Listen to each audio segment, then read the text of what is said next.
Muy buenas tardes, estimado auditorio de este prestigioso Congreso Internacional de Corfam en su séptima edición. Quien les saluda, José Fernando Báez Martínez. Tengo el gusto de venir a estar compartiendo con ustedes esta investigación denominada Money Demand of Paraguay, Estimation Within an Inflation Targeting Framework, la cual ha sido elaborada en la Universidad Nacional de Asunción, concretamente en la Facultad de Ciencias Económicas, la Dirección de Investigación y Extensión, a quienes debo agradecer la confianza que han depositado y también por el apoyo financiero al rectorado de la UNA y en la facultad misma para la realización de este trabajo. A continuación, deseamos hablar un poco de lo que es la demanda de dinero, los aspectos conceptuales básicos, el equilibrio que debe existir entre la oferta y demanda de dinero, una revisión de los datos que motivan esta investigación, así como ciertos aspectos metodológicos para lograr estimar la demanda de dinero, comprobar su estabilidad y estimar los coeficientes de esta relación teórica. Entonces eso veríamos en los resultados y por supuesto la conclusión a la cual se ha arribado. Cuando hablamos de dinero, es importante tener en mente que el dinero es un activo que en general se emplea para realizar transacciones. El dinero de hoy en día, el dinero papel, ya no tiene valor intrínseco, sino que no está respaldada por metales preciosos ni nada que no sea una otra promesa de pago por parte de la entidad emisora, que en este caso son la mayoría de los casos, y por todo decirlo, son los estados de cada economía de cada país.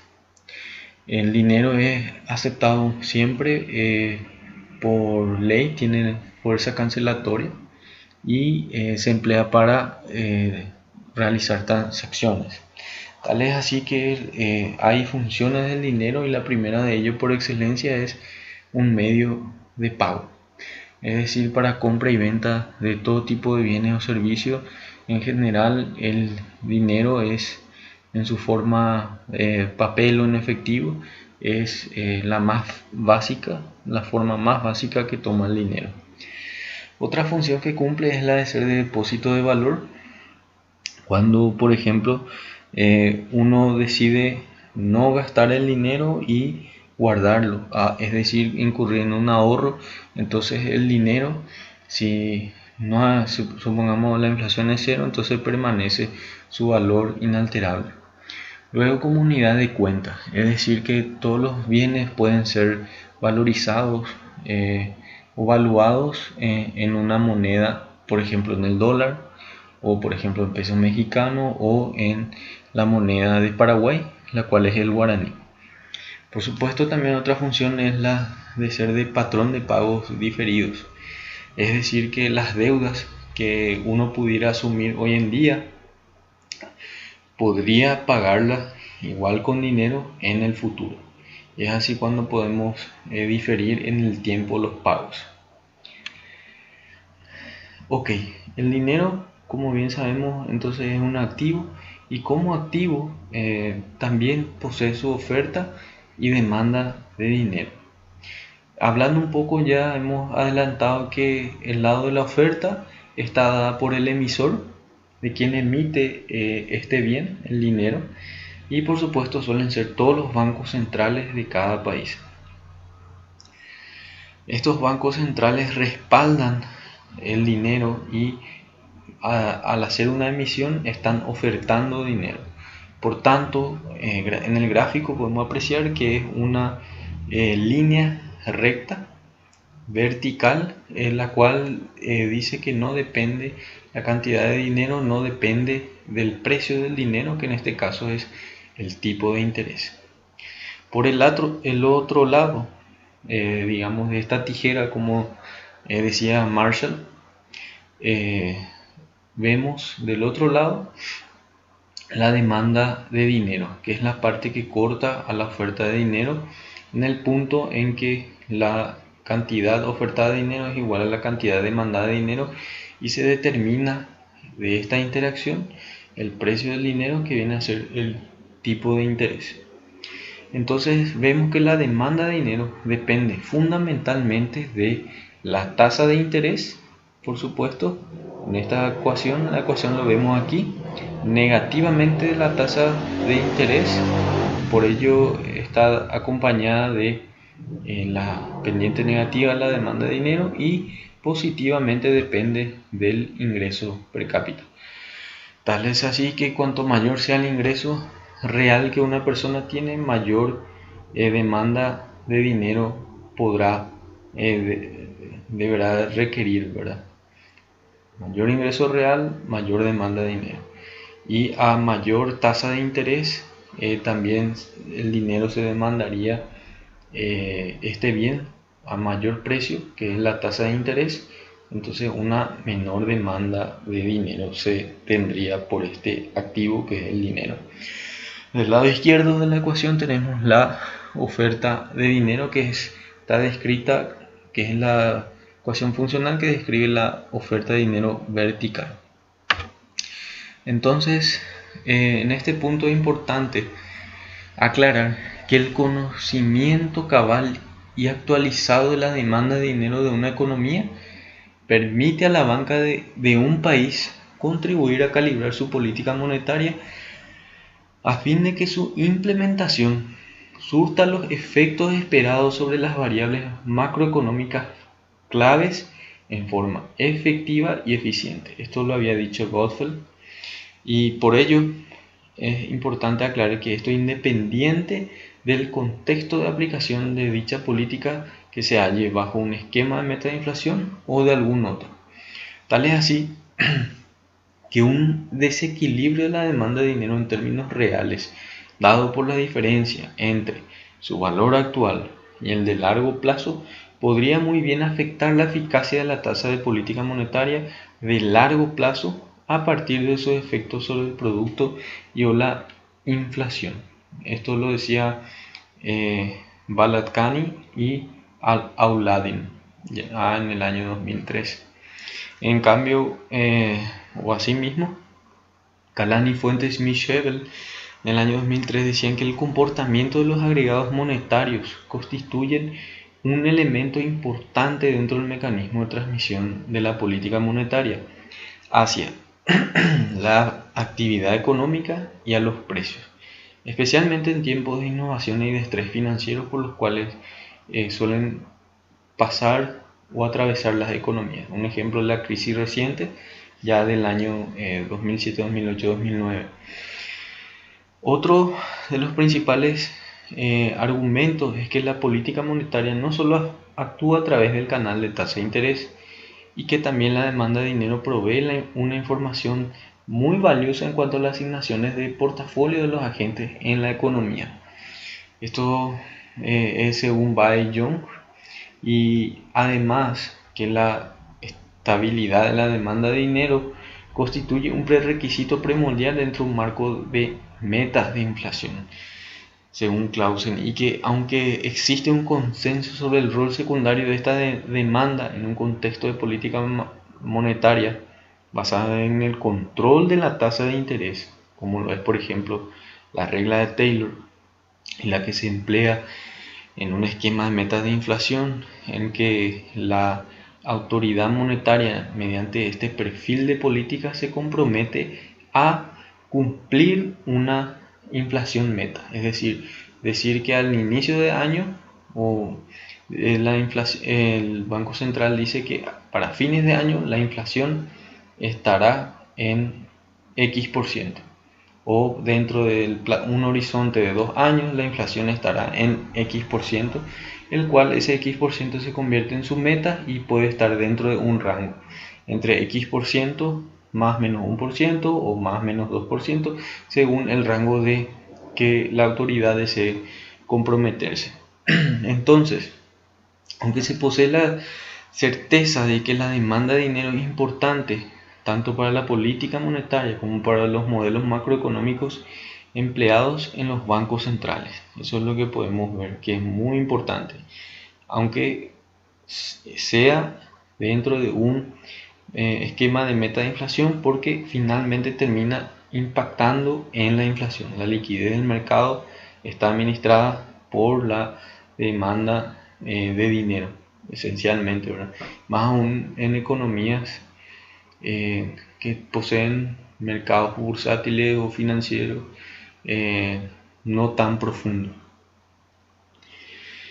Asimismo, la estimación de la función de la demanda de dinero debería contribuir con la autoridad monetaria a fin de optimizar la liquidez del sector bancario, dadas las expectativas de economía, que es lo que estábamos hablando, y en consecuencia el conocimiento impreciso de una demanda de dinero podría implicar presiones inflacionarias para la economía, arriesgando así el desempeño previsible de la economía, un debilitamiento del anclaje de las expectativas de los agentes económicos y por ende un fracaso para la banca central en su tarea de mantener la inflación dentro del rango meta en el horizonte de tiempo establecido. Por supuesto, esto está respaldado por grandes investigadores de este tema como lo son King, también Kant y Benolkin, Balacani, Josian, entre otros autores.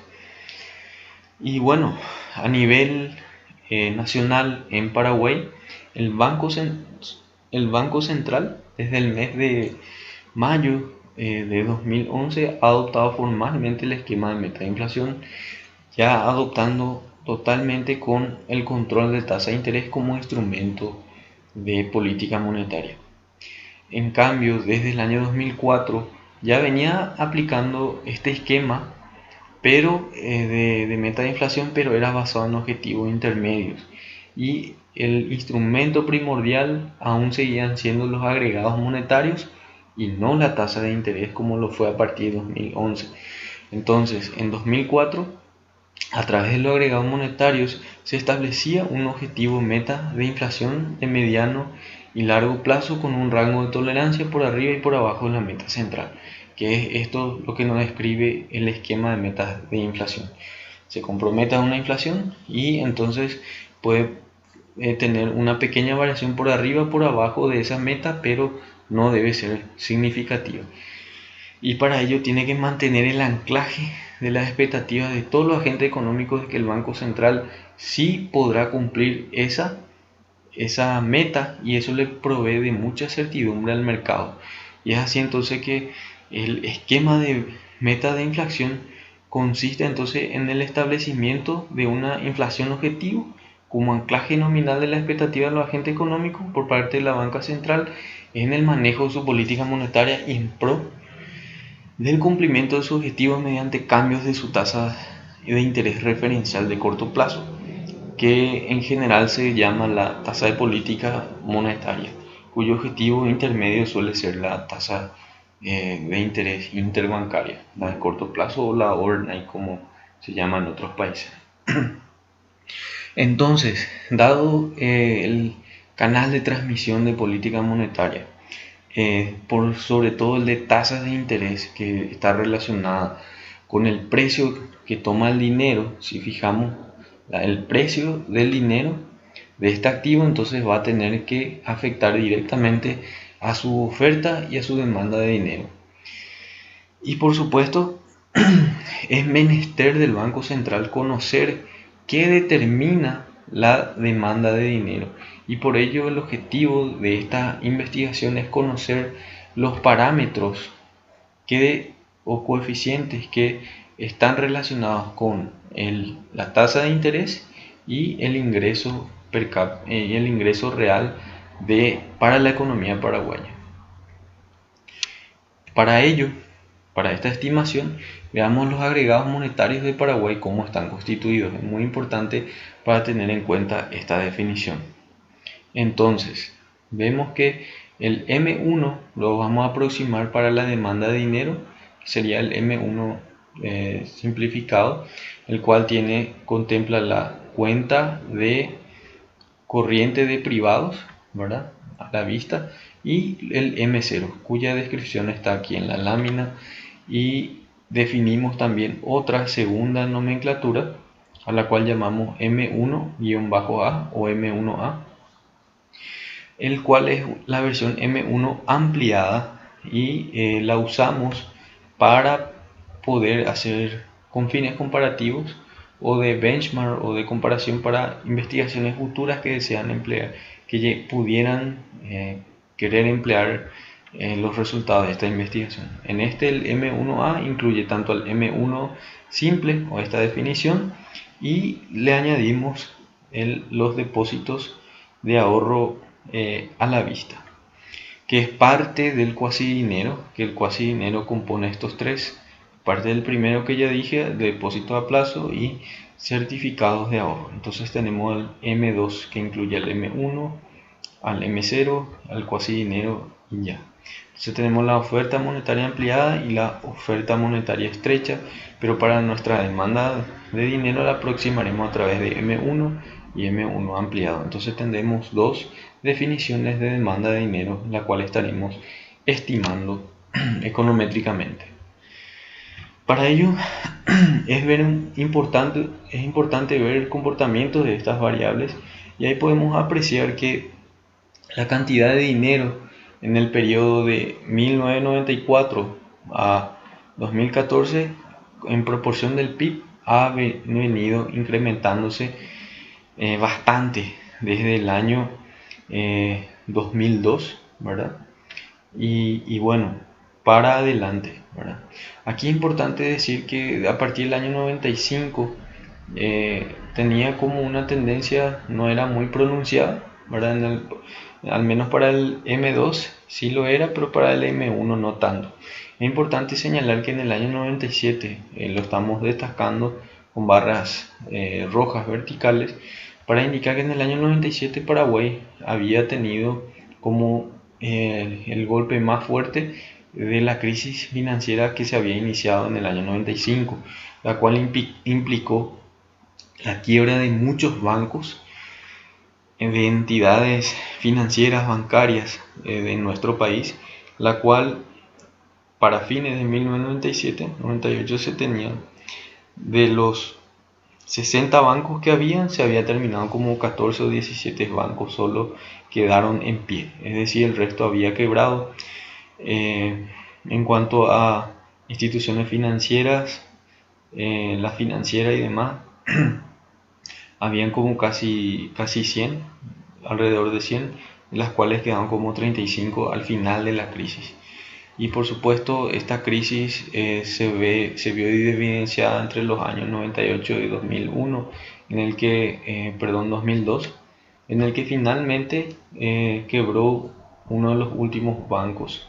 Y también el Paraguay macroeconómicamente había pasado por una situación de endeudamiento extremo, la cual llegó a casi 45% del PIB, lo cual implicó y llevó al Paraguay a una situación de default selectivo, de cesación selectiva de pagos.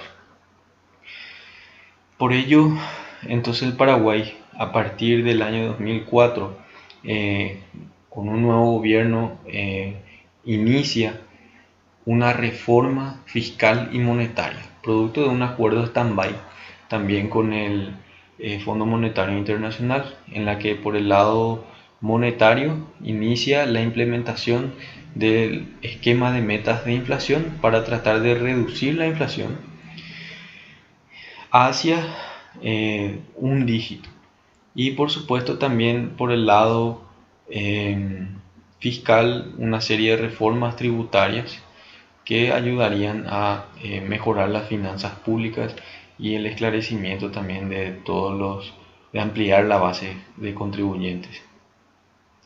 Y eso sería.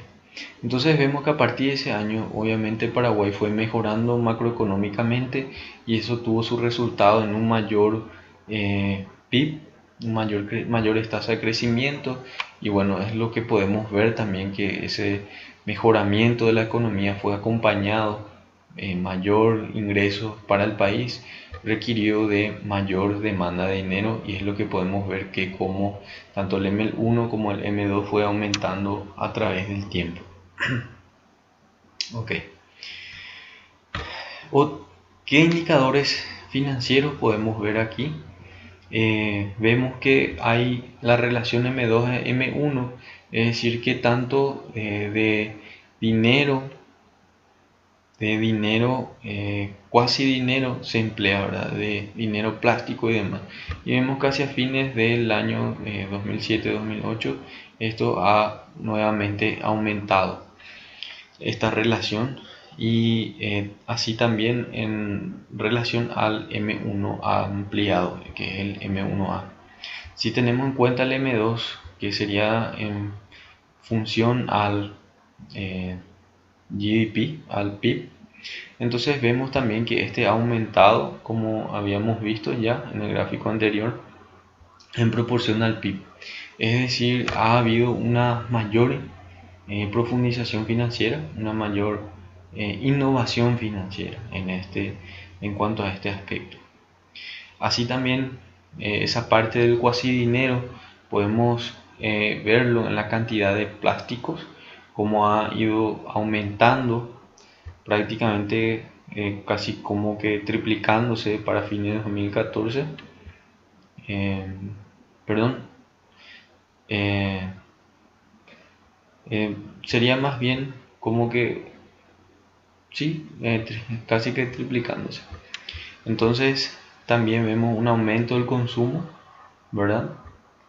En cuanto a el uso de estos plásticos se refiere, el consumo de bienes y servicios, y también la cantidad, un ratio de cantidad consumida versus como proporción del PIB, que también ha ido aumentando con el correr del tiempo, y más aún a partir del año de este año, ¿verdad? En que hubo un quiebre hacia el año 2009-2010.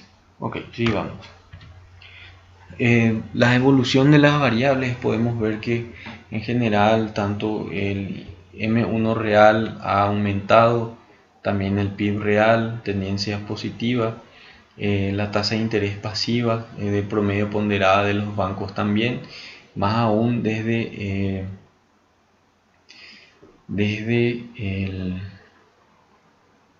el año 2002-2003 más o menos.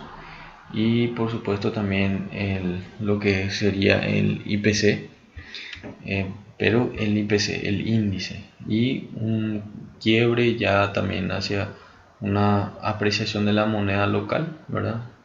Y lo que implicaría una depreciación del dólar a partir de este año, esa caída. Y por supuesto también el M1A, todo en valores ya desestacionalizados, las demás variables a excepción de la tasa de interés. Ok.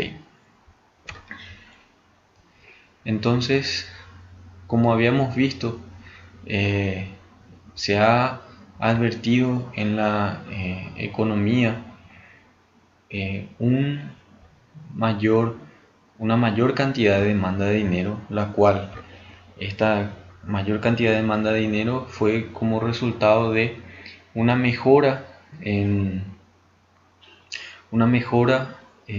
la economía, la cual trajo aparejada de reformas monetarias y fiscales por el lado monetario, de tratar de reducir la inflación a un dígito, lo que gracias al logro de estas metas de inflación, de la reducción de la inflación, tuvo su consecuente impacto en la tasa de interés pasiva, en la tasa de interés del sistema financiero, la cual la llevó también a una reducción, ¿verdad?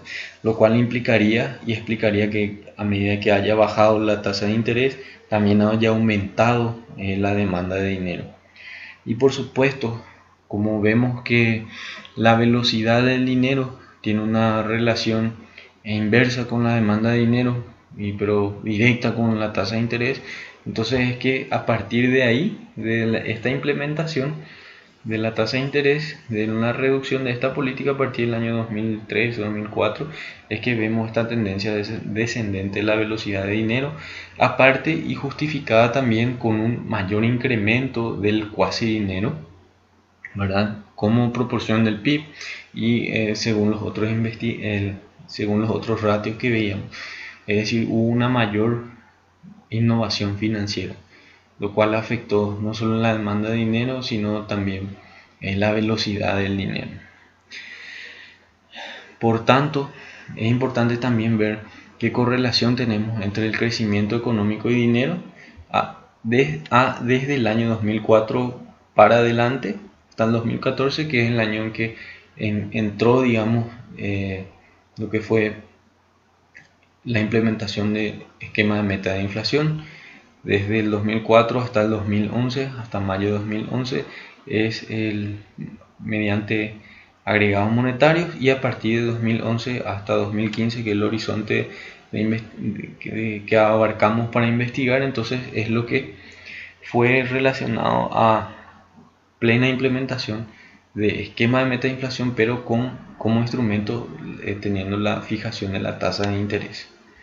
De acuerdo, entonces toda la parte izquierda, la cual está sombreada, observamos que cuando no había esquema de metas de inflación, al menos para el caso de Paraguay, se observaban mayores volatilidades en lo que tiene que ver a la tasa de crecimiento de la economía en sí, como la de los agregados monetarios. Es que esto se explica bastante por la regla de Poole, la cual dice que ante perturbaciones o del ciclo económico o shocks monetarios, es difícil manejar los agregados monetarios para tratar de contrarrestar estos shocks.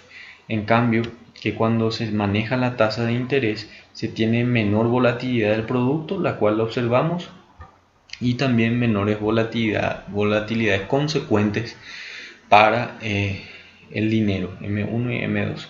Asimismo, es bien importante también cómo no solo las reformas por el lado monetario, sino también por el lado fiscal y una consecuente mayor estabilidad macroeconómica, se lograron mayores tasas de crecimiento trimestrales, mayores niveles de tasas de crecimiento trimestrales para el periodo a partir de 2004 a 2015. Considerando lo que es la inflación, también se puede ver que menor volatilidad se vio a partir de el año 2004 a 2014, esquema de meta de inflación, y también menores niveles promedios de inflación se ha logrado para esos promedios, los cuales podemos ver y comparar cuantitativamente lo que habíamos visto en gráfico. Entonces tenemos mayor crecimiento, si bien mayor crecimiento del dinero, M1 y M1 ampliado, mayores tasas, las cuales debemos multiplicar por 100 para tenerlas en porcentajes, y esto está en frecuencia trimestral.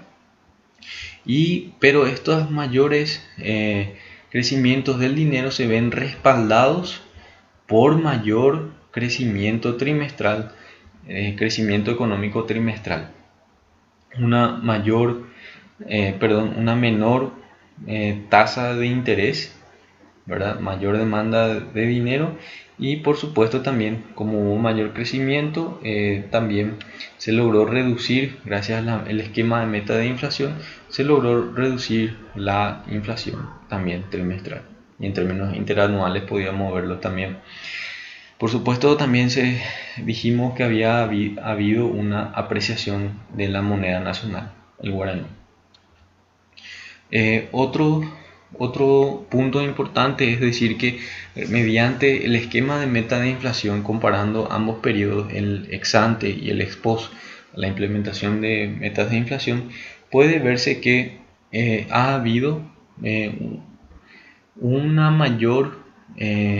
una solidificación de lo que tiene que ver con las correlaciones de las principales variables macro, tales así que, por ejemplo, el crecimiento del dinero se ha fortalecido a una relación más significativa a partir de 0.20, es significativo, al 5%, de confianza y también tanto para el M1 y el M1 ampliado.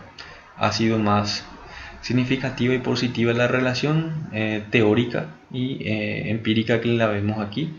Lo mismo para las tasas de intereses entre el M1 y el M1 ampliado, ¿verdad? Han sido de valores negativos y significativos, que es lo que se espera, y así también en cuanto a inflación debido al horizonte de meta que se tiene. Y por supuesto, bueno, las relaciones entre cambio en la inflación y la tasa de interés han sido tenido efectos, pero bueno, no significativos, ¿verdad? Y en cuanto a cambios de la tasa de interés promedio, este ha tenido mayor impacto en este periodo, ¿verdad? Obviamente un impacto a menor cambio en la tasa, ¿verdad? Menor cambio en la demanda de dinero, el crecimiento del dinero. Bueno, por tanto, es importante saber que la relación que vamos a emplear es el modelo de Kagan del año 1956, en el cual se postula que la demanda de dinero real de una economía depende del ingreso real, por este lado, y también de la tasa de interés del proceso de innovación financiera, que está capturada con este parámetro beta 3, y eventuales shocks monetarios que existan en la economía. Entonces, mediante este modelo, hemos hecho, digamos, planteado para la estimación del modelo propuesto, se emplean dos definiciones de M1 y M1A que ya la hemos explicado. Hemos aplicado también el método Engel y Granger y el de Johansen y Uselius a fin de poder comparar y tener parámetros comparables para poder hacerlo. Además, la técnica de estimación empleada ha sido la de mínimos cuadrados ordinarios y el método vectores, el modelo corrector de errores, ¿verdad? Y también hemos estimado entonces el modelo de 1994 hasta 2014. En total se obtuvieron 8 regresiones y se controlaron principalmente por estas variables binarias del año 1997, crisis financiera, 2002 también crisis financiera, 2003 una finalización de lo que era ya hacia el esquema de antes de implementar el esquema de meta de inflación, y 2008 un golpe para la actividad económica mediante la sequía que afectó fuertemente el producto. En cuanto a aspectos técnicos, vemos que en su mayoría casi todas las variables que deben ser, ¿verdad?, son de integrada de orden 1, el IPC de orden 2 y las demás variables en primera diferencia ya son de orden 0. Esto es importante debido a la metodología que abordamos. Por supuesto, al plantear los modelos de la demanda de dinero en función al ingreso, para ello usamos el PIB, y para el costo de oportunidad, que sería la tasa de interés promedio ponderada del sistema financiero, en este caso la tasa de interés pasivo. Entonces podemos ver que haciendo los test, podemos ver que usando el de máximo eigen valor, puede verse que para los distintos modelos planteados aquí, que se estimaron por modelos Beck, no puede rechazarse la nula de que al menos existe un vector de cointegración, exactamente un vector de cointegración. Por ello, tras estimar esos modelos, hemos obtenido que las elasticidades de la demanda de saldos reales en relación al ingreso real y a la tasa de interés y a la semielasticidad con respecto al parámetro de innovación financiera, entonces vemos que si aproximamos por M1 sencillo, vemos que está entre 1 y 1,3 la relación con demanda de dinero, elasticidad de demanda de dinero respecto al ingreso.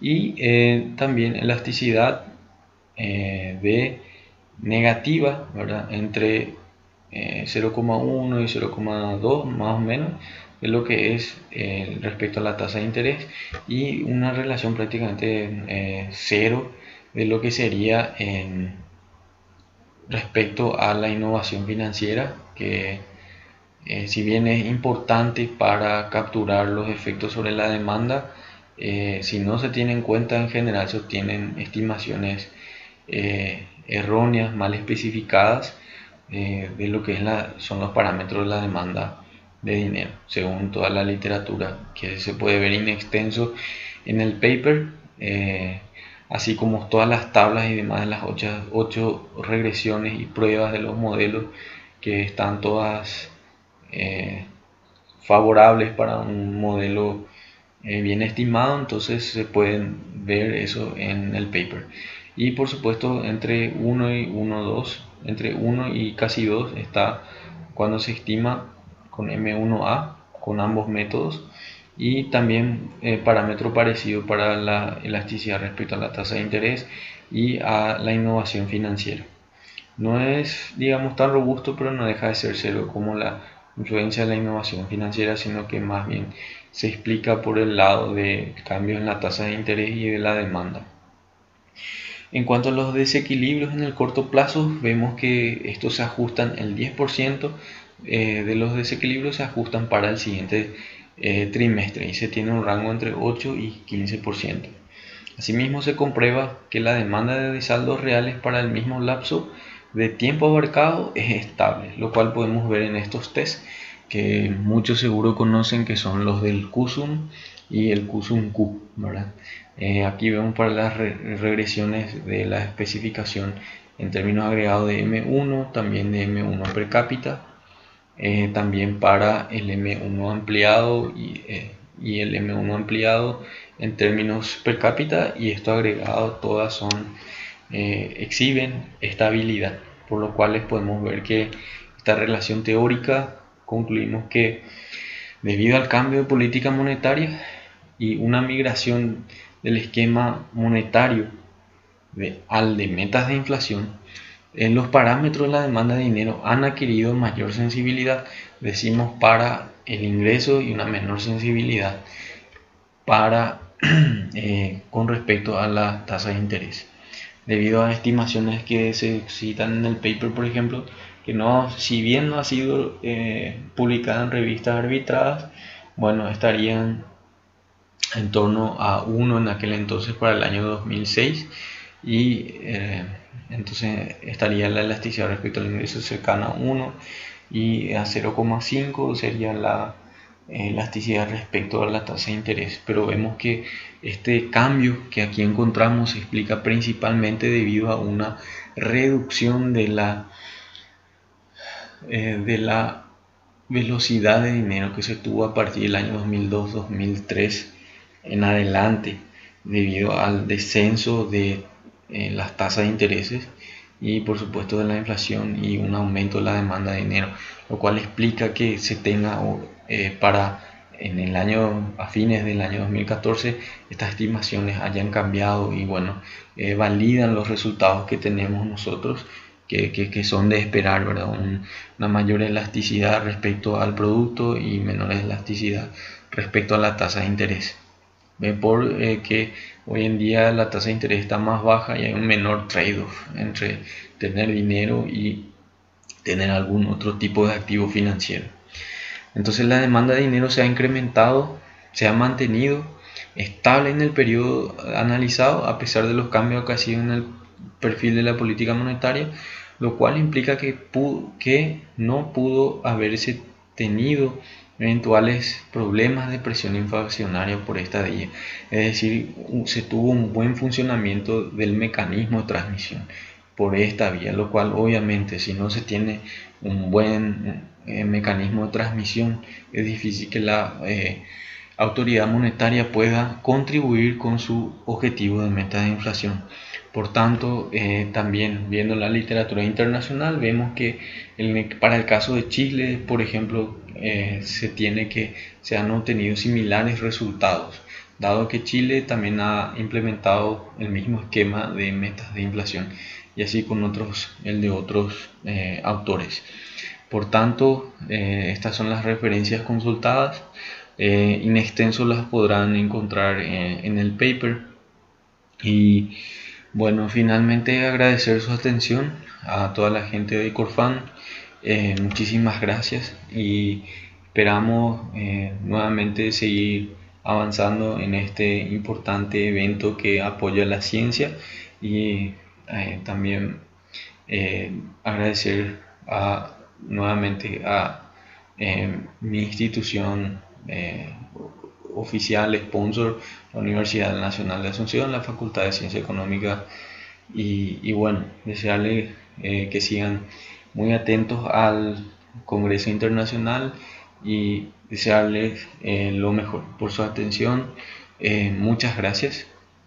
Hasta luego.